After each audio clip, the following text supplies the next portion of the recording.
vraiment, c'est un coup d'État. C'est regrettable parce que si nous faisons un peu un calcul, on se rend compte de la gravité que court la CEDEAO. Il y a 15 États.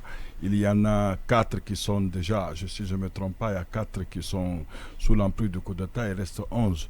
Donc il se pourrait que si la CEDEAO est inquiète aujourd'hui, c'est peut-être que les chefs d'État qui, n'ayant pas encore victimes de ce coup d'État, risqueraient leur cause parce que comme une traînée de poudre, ça pourrait entraîner tous les pays dans la même situation et on ne sait pas jusqu'où ça peut aller. Par contre, là où il faut insister et essayer de toucher du doigt, c'est la rigueur, la fermeté de la CEDEAO. Elle ne s'explique pas. C'est extrêmement incompréhensible que la CEDEAO soit dans une logique ferme d'aller jusqu'à dire qu'elle va utiliser la force contre le Niger, alors qu'il y a 3 autres coups d'État dans lesquels ils n'ont jamais envisagé cette situation. Oui, mais est-ce que ce sont... Attention, il faut n'oublier jamais aussi le contexte. Est-ce que ce coup d'État en soi n'est pas une sorte de défiance ? Non, ce n'est pas une sorte de défiance. Sinon, une sorte de défiance, ça aurait été au 2e coup d'État qui a suivi. Parce qu'après le Mali, je pense c'est le Burkina. Le Burkina, après il y a eu 3e, on n'a pas constitué une défiance. On ne peut pas fixer la ligne, la barre très haute pour le Niger, et ça ne peut pas être ça.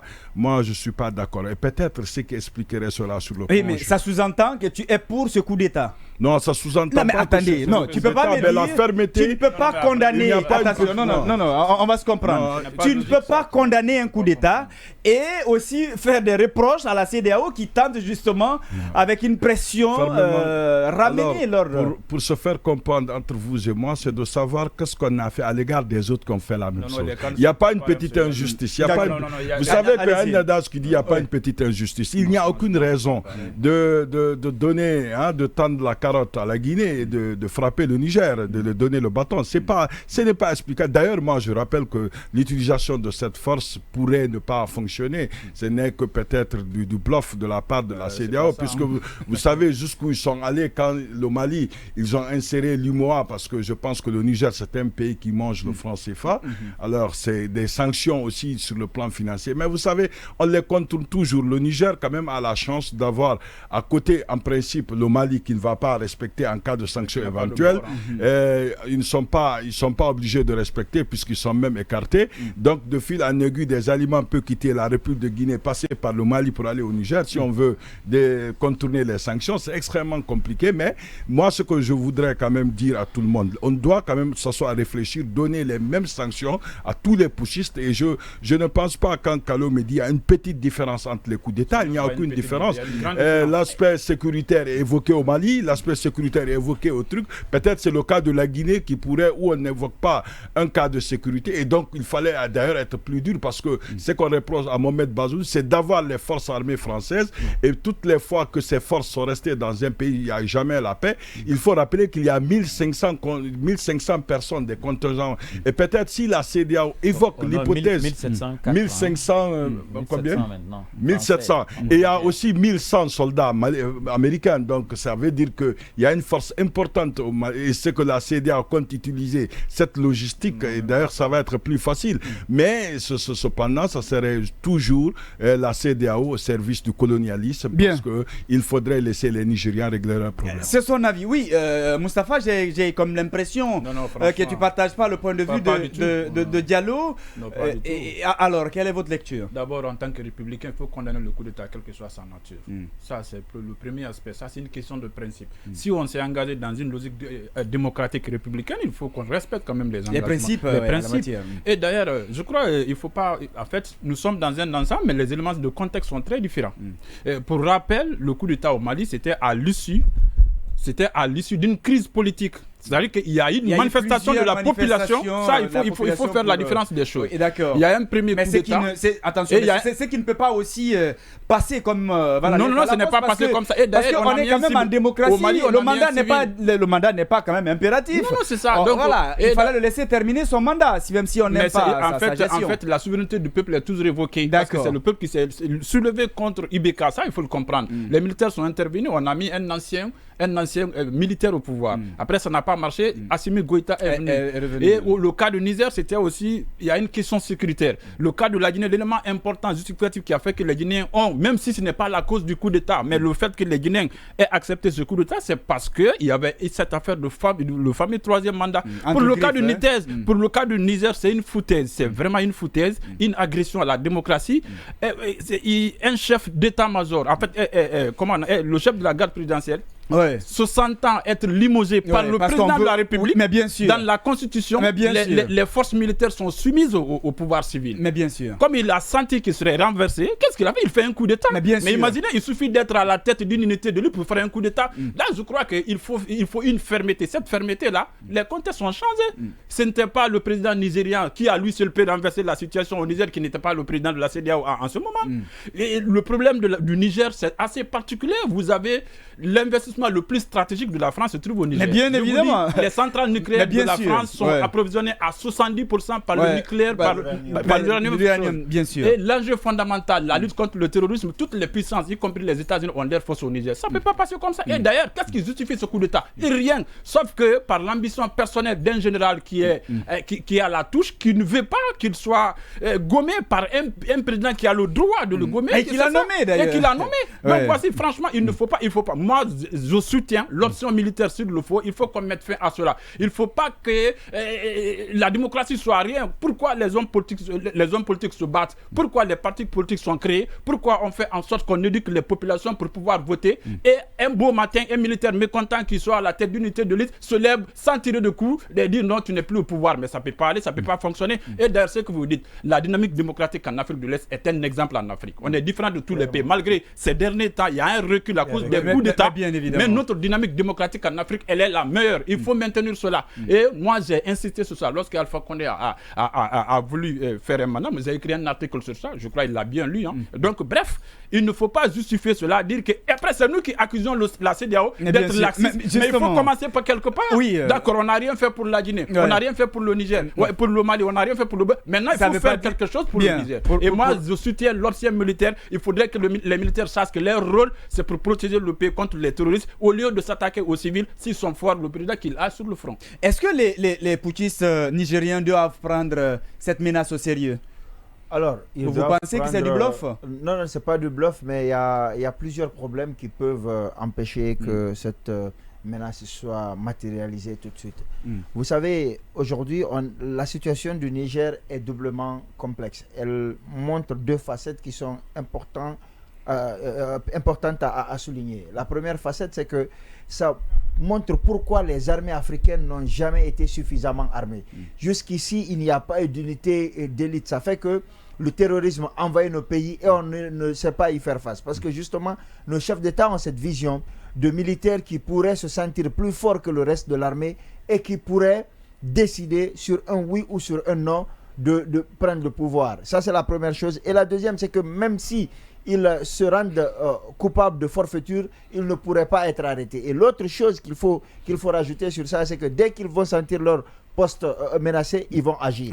Et ça, c'est un problème. Regardez aujourd'hui, nous avons des forces spéciales un peu partout en Afrique. Et ce sont ces forces spéciales-là qui sont en train de renverser pour la plupart les chefs d'État qui sont en place.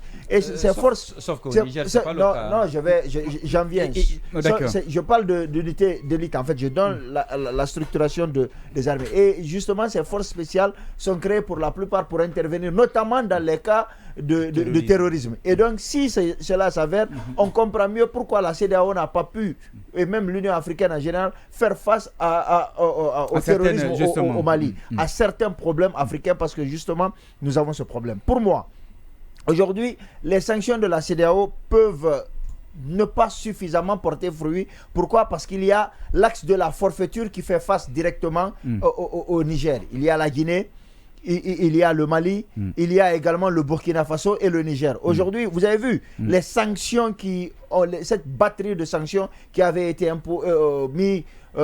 prise en fait contre le Mali. Mais qu'est-ce qui s'est passé? C'est que ça n'a pas porté suffisamment fruit. Pourquoi? Parce que le Mali est un pays enclavé, mais qui a des frontières directes avec la Guinée, qui est un pays côtier, et qui a une monnaie particulière propre à elle. C'est la Guinée même qui imprime sa monnaie. Ça fait que les sanctions n'ont pas les mêmes effets sur la Guinée que sur le Mali. Sauf que s'il y avait par exemple le professeur Alpha Condé, les sanctions sur le Mali auraient été de toute autre envergure, parce que la Guinée allait suivre, ça allait s'aligner sur la position de la CEDEAO et ça allait asphyxier le Mali. Là, on a vu des Maliens qui voulaient aller au Mali, qui habitent Abidjan, passer par Conakry et aller rallier Bamako. On a donc trouvé le moyen, pour contourner, même si c'est compliqué, mais on a trouvé quand même le moyen de contourner les sanctions. Des Maliens qui étaient à l'étranger, qui ne pouvaient pas envoyer les liquidités au Mali, sont passés par Conakry. Ensuite, on envoyé les liquidités. Donc, ça n'a pas véritablement asphyxié l'économie malienne. Donc, je trouve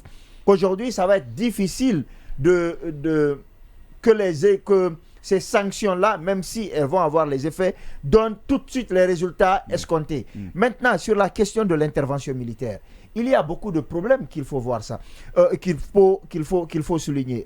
Le premier problème, c'est la question des soldats. Quels sont les soldats, les pays qui sont capables de fournir aujourd'hui des militaires?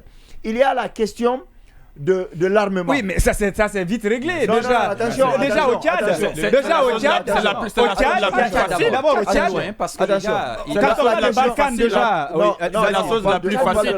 On parle de la CEDEAO. C'est la chose la plus facile. On parle de la CEDEAO. Le Nigeria. Mais même pas ça, mais il y a des chefs d'état-major qui se sont réunis. Moustapha, il va terminer. Il y a la question des militaires. Il y a la question de l'armement, il y a la question de la logistique, il y a la question des moyens financiers. Est-ce que la CEDEAO aujourd'hui a les moyens qu'il faut? Et surtout, il y a la question juridique qu'il faut se poser. Est-ce qu'il y a dans les textes de la CEDEAO une loi qui permet à la CEDEAO d'intervenir militairement? Parce que rappelez-vous, sur la question du troisième mandat, quel est l'argument qui a été brandi? C'est que dans les textes de la CEDEAO, il est interdit pour un chef d'État de modifier la Constitution quand il ne lui reste que 6 mois avant que son mandat ne finisse. Mais avant, la CEDEAO ne peut pas intervenir. Donc, il n'y a pas de sanctions, notamment contre la Guinée, parce que tout simplement, la modification est intervenue bien avant. Donc, quelle est la raison qu'on va avancer? Parce qu'il atteinte à la démocratie. Quelle atteinte à la démocratie? Le coup d'État, on a renversé un président en plein exercice de son mandat. Oui, c'est vrai. C'est vrai qu'il y a eu renversement. Ce que je veux dire, c'est qu'en droit, ce n'est pas une forfaiture qui fait face à une autre qui règle une autre forfaiture. Je pense qu'on est dans une situation compliquée et qu'il faut que la CEDEAO surtout revoie ses textes. Parce que l'un des problèmes, on parle de président démocratiquement élu, mais n'oubliez pas dans quel contexte il a été élu. Et ça va être le futur problème de la démocratie en Afrique. C'est ces chefs d'État qui vont se rendre compte que le troisième mandat n'est plus possible. Ils vont préparer un dauphin. À la fin du pouvoir, à la fin de leur mandat, ils vont lui donner le pouvoir, mais continuer à tirer les ficelles. Et ça, c'est antidémocratique parce que ça va faire de sorte que... au moins les populations ont voté. Non. Justement, il faut combattre ça. Il faut se battre. C'est un paradoxe, mais ce n'est pas au militaire de régler ça. Ce n'est pas au militaire à la Cour. Mais je ne parle pas de militaire. C'est l'un des problèmes auxquels l'Afrique de l'Ouest et les autres pays africains vont faire face. Parce que on est avec la dernière génération de troisième mandat. En Afrique de l'Ouest surtout. On est avec la dernière génération. Après ça, ça va être une démocratie à la Poutine. C'est-à-dire qu'ils vont faire 2 mandats, ils vont partir, ils vont nommer quelqu'un. Et ça, Bazoum a été élu comme ça. Rappelez-vous que c'est quand même le dauphin de Issoufou. Et ce qui s'est passé, c'est qu'il y a des candidats qui auraient pu battre Bazoum qui n'ont pas pu être candidats il y a des leaders politiques qui n'ont pas pu être candidats aux élections. Donc il faut faire face à la façon. Non, il faut faire attention à la façon dont nos chefs d'État sont élus. Sont élus. Et c'est pour moi ça c'est très bien. Important. Alors avant de te donner la parole, de redonner la parole à Moustapha, je me tourne vers Oscar. Vous avez suivi un peu l'évolution de la situation, mais à ce stade, est-ce que il y a déjà une partie de la population qui manifeste, qui soutient, on s'attaque à l'ambassade de la France? Est-ce que vous pensez que c'est l'expression d'une réelle volonté ou c'est de la manipulation?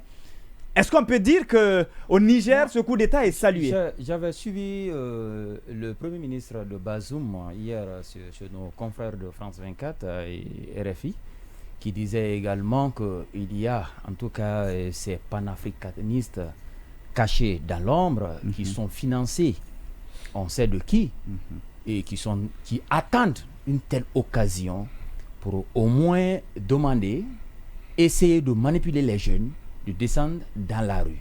Et il ne se limite pas à ce niveau, mais aussi à s'attaquer aussi aux édifices, aux ambassades, avec leur partenaire privilégié, et qui est la France. La France a son entreprise est présente au Niger, je crois, ça fait maintenant longtemps. Et d'abord, l'entreprise, Kalol l'avait parlé, Areva, maintenant qui est devenue Orano. La France au Niger, qui sont en train de saccager à l'instant T. L'ancien Areva, qui est Orano aujourd'hui, est présente, je crois, au Niger depuis plus de 50 ans. Et il faut rappeler que cette société-là également exploitait au moins plus de 3 mines au Niger.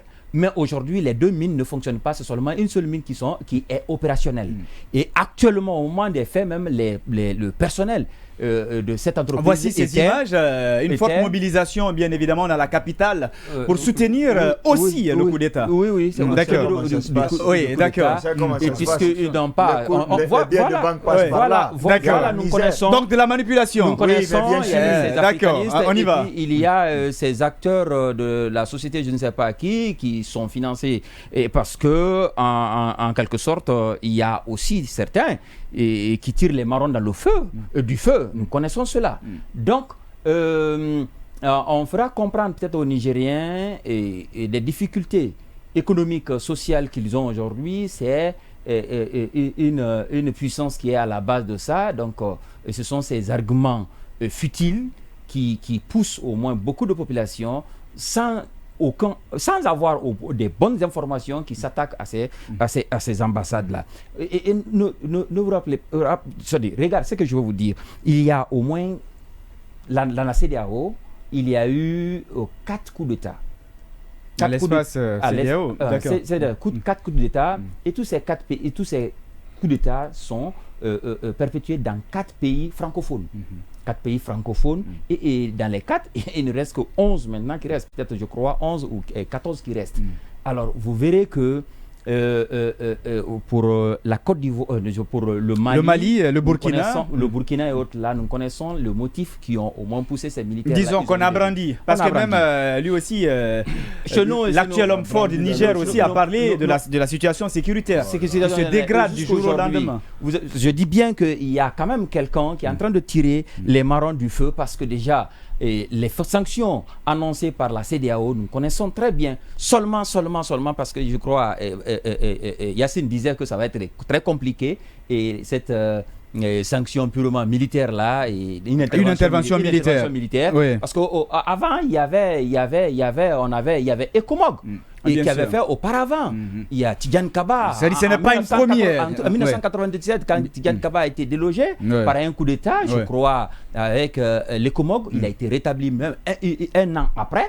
Mais je crois que l'ECOMOG devrait être remplacé par une force d'attente, dont jusqu'à présent, il y a eu des problèmes de mise en place, parce que de façon sur le plan économique, il y a aussi un problème logistique qui s'opposait. Mais cette fois-ci, je crois, c'est la survie, au moins l'autorité de la CEDEAO. Parce que déjà, si on laisse ce coup d'État continuer, on laisse, c'est-à-dire comme on le dit que le coup d'État est déjà consommé, on laisse comme ça, franchement, on ne parle plus de CEDEAO. Ça, je vous le dis. D'accord. Donc déjà, c'est un affront que la CEDEAO est en train de voir. Et je crois c'est possible.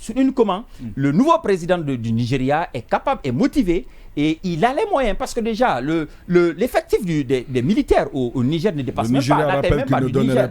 Je dis bien, l'effectif des soldats, des militaires au Niger n'atteint pas les 20 000 hommes.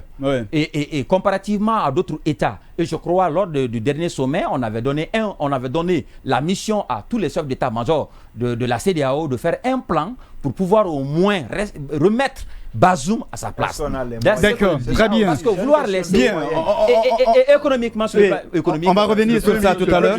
C'est un ministre de l'économie. Oui. Il ne restait... Vous comptez sur l'Union européenne. Nassir n'a pas la parole. Tu n'as pas la parole. 6 mois qui restaient pour la fin de l'année. Il comptait même les apports de la communauté internationale pour au moins résoudre ces problèmes économiques dans le pays. Bien, on t'a compris. Aussi arrive comme ça, c'est que réellement... Alors, ils sont téméraires aussi. Ils sont téméraires. Il vient de nous rejoindre. Tirer les marrons du feu. Amadou Mbone, bonsoir. Bonsoir, c'est cool, je vous ai rejoint depuis très longtemps. Oui, d'accord. Non. Et c'est maintenant. Voilà, je vous ai rejoint depuis très longtemps. Et de passage d'ailleurs, est-ce que tu as compris finalement ce qui se passe au niveau du rond-point de Bambeto, ou tu as préféré ne pas être en retard que de chercher à comprendre? Comme quelqu'un le disait à la cour d'appel ce matin, j'ai utilisé le terrain. Yeah. Le plus Très important. bien. C'est vrai qu'il y a des manifestations à ce niveau qui paralysent l'axe à partir de Hamdallah déjà pour ceux qui viennent vers de la ville. C'est un calvaire. Bien. Mais voilà, l'essentiel est que voilà. Alors, j'ai envie de te poser cette question. Comment tu expliques cette proactivité de la CEDEAO? Est-ce que c'est parce que la France est déterminée à rétablir son dauphin, ou tout au moins c'est parce que ce coup d'État aussi peut définir l'avenir politique même de la CEDEAO? Et effectivement, il y a beaucoup de questions dans ce que vous dites, mais en réalité, c'est que la nouveauté dans ces mesures qui sont prises par la CEDEAO, c'est la fermeté surtout. C'est surtout la fermeté. Sinon, quand il y a eu le coup d'État en Guinée, on a entendu un communiqué de la CEDEAO. Quand il y a eu le coup d'État au Mali, et un peu partout, c'est un peu du classique. Mais ce qui sort de l'ordinaire dans ce communiqué-là, le premier communiqué que la CEDEAO a fait, et celui qui a sanctionné la réunion d'hier, ce qui est nouveau, c'est la fermeté qu'il y a dedans. Et ensuite, quelqu'un a parlé de la possibilité, en tout cas de l'éventualité qui a été envisagée d'intervenir militairement, même si on a dit qu'on utilise tous les moyens, donc y compris le moyen militaire pour rétablir le président Bazoum. Et on sait que cette mesure, cette disposition n'avait pas été prise quand Alpha Condé a été renversé, elle n'a pas été prise quand le président, qu'on appelle Ibeka a été renversé. Donc voilà quelques éléments qui font de ce communiqué, de cette réaction de la CEDEAO, vraiment une exception. Mais une exception qui s'explique parce qu'en réalité, on était déjà en train de gérer 3 coups d'État dans l'espace de la CEDEAO, la Guinée, le Mali et le Burkina. C'était donc un coup d'État de trop. Donc il fallait intervenir justement pour pouvoir l'anéantir. Heureusement pour la CEDEAO qu'elle a un soutien. Ne sous-estimons pas souvent dans les actions de la CEDEAO le soutien des organisations internationales telles que l'Union européenne, telles que la France elle-même, qui est un partenaire de cette CEDEAO. Donc tous ces éléments-là ont motivé certainement cette prise de décision qui est ferme de la CEDEAO. Mais il y a un élément aussi qu'il faut ajouter. C'est le discours, ça peut même être un challenge pour lui. C'est le discours du nouveau président en exercice de la CEDEAO qui avait dit que désormais la CEDEAO ne va pas rester ce chien qui ne mord pas. Et donc le premier exercice qu'on lui a donné, et donc comme un défi, c'était ce coup d'État. Il faut qu'il réagisse. Et donc il y a ce défi qui est là. L'autre défi qui est là, on ne sauve pas certainement la situation au Niger par amour pour Bazoum ou par amour pour le Niger, mais aussi si Bazoum tombe, c'est une sorte de digue qui tombe.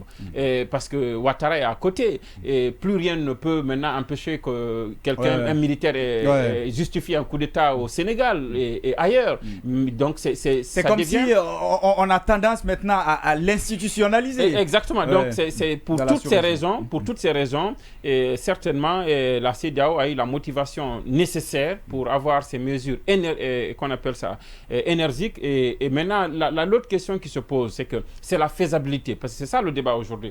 Est-ce qu'à date, après que un président ait été présenté, après que une partie de la population ait manifesté son soutien à ce président-là, après que le chef d'état-major de l'armée ait prêté allégeance à ce nouveau président-là, après toute cette situation-là, après tout ça, est-ce que c'est possible, de ramener le président Bazoum au pouvoir? Et pour répondre à cette question, je ferai comme mon prédécesseur tout à l'heure, je rappellerai le passé. On a vu la situation au Mali quand ATT a été renversé. On a vu la situation même en Gambie quand le président Djamé a refusé de quitter le pouvoir alors qu'il l'avait perdu. Le président Alpha Condé à l'époque avait été impliqué, des négociations ont été faites, on a réussi à installer le véritable président. Donc je pense qu'aujourd'hui il y a de l'espoir qu'on peut nourrir, surtout que, et là le Premier ministre de Bazoum l'a dit sur nos confrères de France 24, 2024, ça va être très difficile pour le Niger vraiment de supporter cette mesure de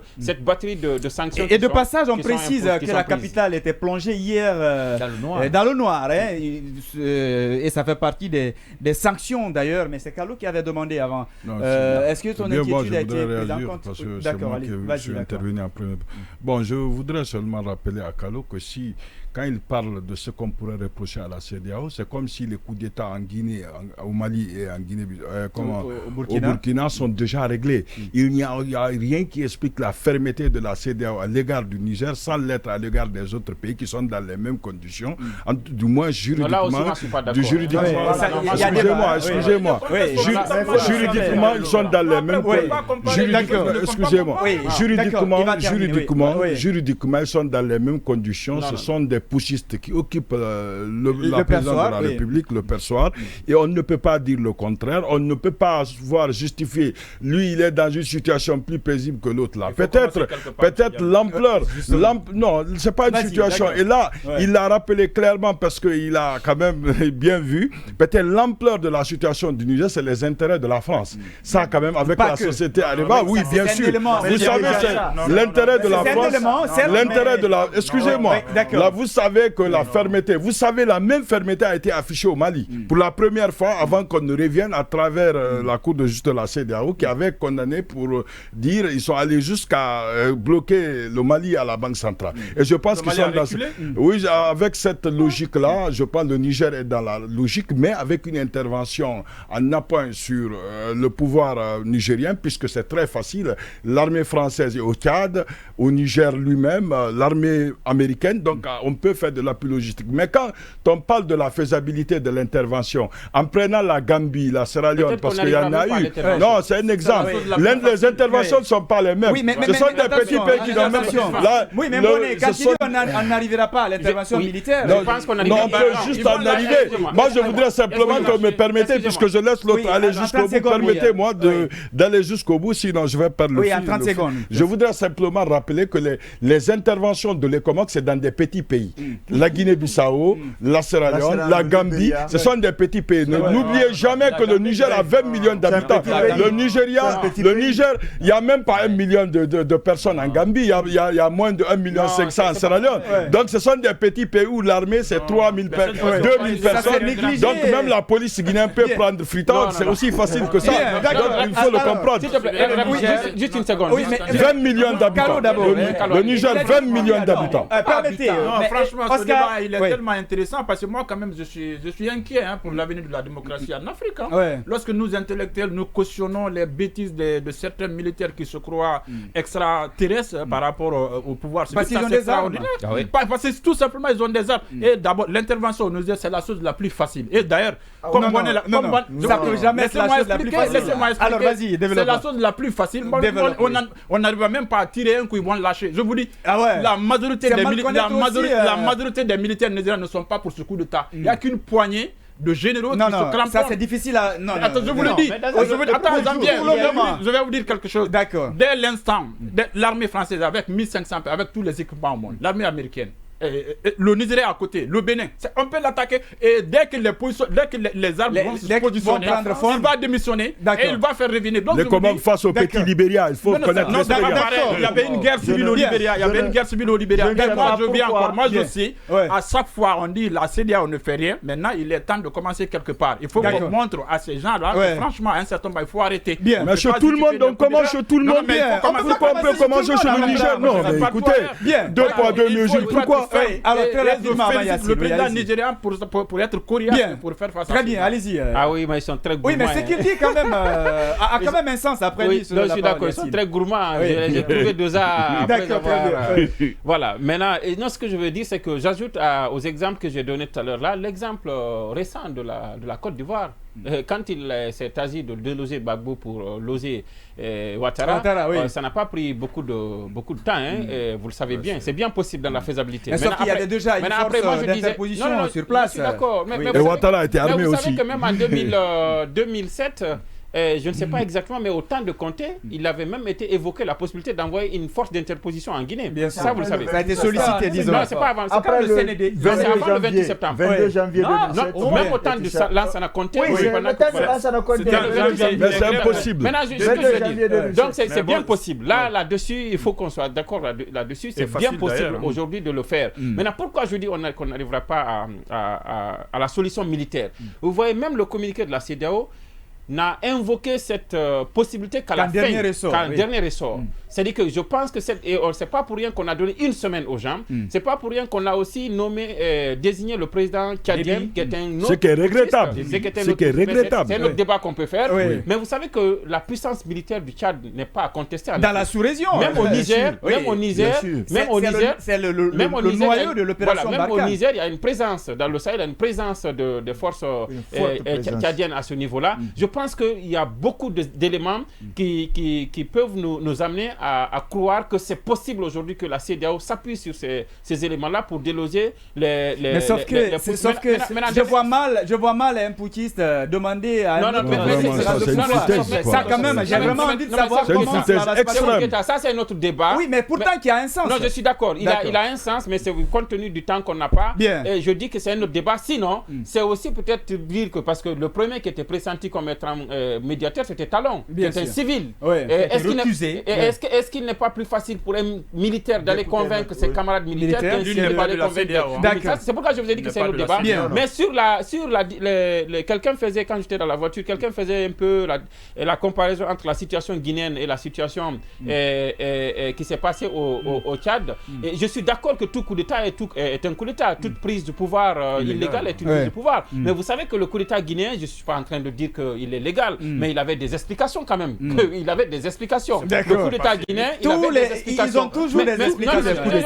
Ailleurs, je dis, le coup d'État guinéen, pourquoi la CEDEAO n'a pas eu autant de fermeté qu'elle a aujourd'hui? C'est parce que chacun, d'abord, sauve sa tête, parce que chacun peut se dire, après le Niger, c'est peut-être moi, mais c'est surtout aussi parce qu'à l'époque, tout avait été fait pour que Alpha lui-même ne fasse pas le premier coup d'État qu'il a fait. Il y avait donc des explications, même si après on a trouvé que c'est des explications fallacieuses, parce que tout ce qu'on reproche à Alpha, c'est la même chose qui se répète aujourd'hui. Mais bien sûr. Mais en réalité, à l'époque, il y avait bien de raisons que cela intervienne. Bien. Voilà. Oui, Yacine, très rapidement, avant de passer au second sujet. Alors, moi, je suis de ceux qui pensent que c'est faisable, l'intervention militaire, sauf que ça va prendre du temps, parce que ça demande beaucoup de moyens. Il faut pas oublier que cette région est instable. Il faut faire attention, parce que la guerre peut entraîner un désordre cette zone est déjà difficile à gérer. Ça peut donc être un terreau fertile pour les terroristes afin qu'ils puissent recruter pas mal de monde. Donc il y a ça, il y a le côté financier, il y a le fait que beaucoup de pays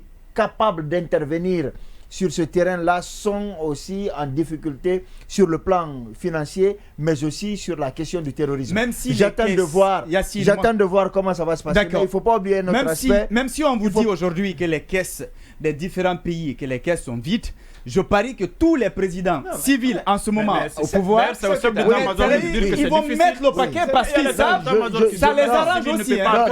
Il faut pas. Très bien. Je pense que permettez qu'on évolue. La précision, c'est qu'il y a un autre combat à l'international qui se retrouve ici. C'est aujourd'hui la Russie et la France. Parce qu'aujourd'hui, la Russie est en train de gagner du terrain sur la France. On a vu Wagner, on a vu pas mal de choses. C'est un autre combat qui est en train d'être mené sur le sol. Et aujourd'hui, dans cette région-là, la France est en train de perdre le Niger est le pays le plus stratégique pour eux. Bien, permettez qu'on avance sur ce sujet et son